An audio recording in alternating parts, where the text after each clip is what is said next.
Hey, before we begin, if you're here, it means you're drawn to the dark side of truth. You crave the stories that never left the crime scene, the cases that still whisper when the world goes quiet. Welcome to Behind the Blood, a faceless journey into real horrors, disturbing mysteries, and chilling disappearances. Every week, we bring you one story, one case, one nightmare that really happened. Told in just a few minutes, but it'll stay in your head for days. So if you like your true crime, dark, unfiltered, and a little unsettling, subscribe now. Because once you step into this world, there's no turning back. I didn't sleep after I touched the handle.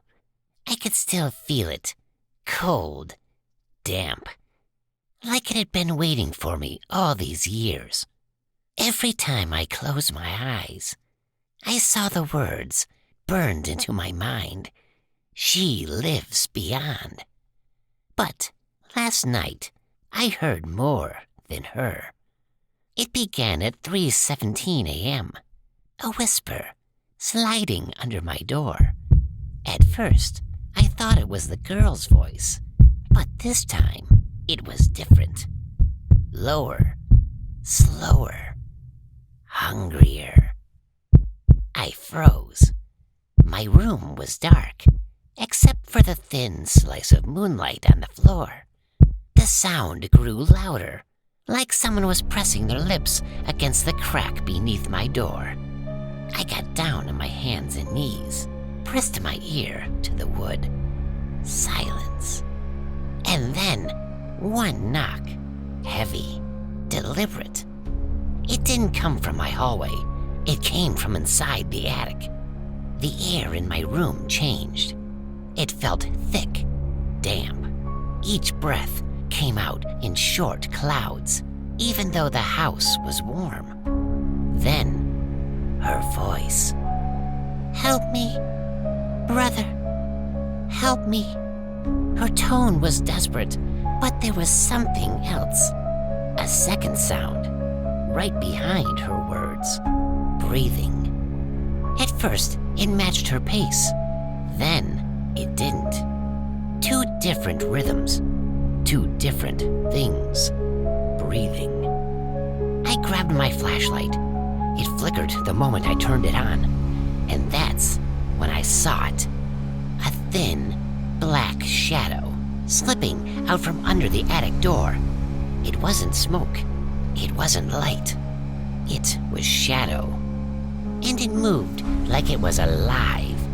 It curled across the floor, stretching toward me, like it could smell me. I couldn't move. I should have locked my bedroom door. I should have run. But instead, my hand rose on its own, fingers trembling, reaching for the attic handle. It felt cold.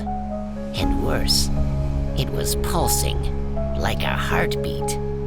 Then, the voice changed. "You opened it once. Now, you finish it." The handle turned under my fingers by itself. The door creaked open, just an inch, and I saw her. But it wasn't her. Not anymore. Her mouth moved, but the sound coming out was not hers.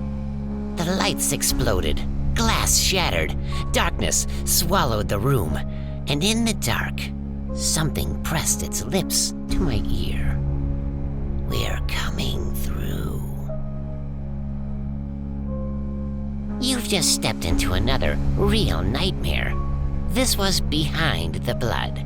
If the darkness pulled you in, like, comment, and subscribe. Tell us what case haunts you the most, and what story you want us to dig up next. We'll be back next week with another case, another horror that really happened.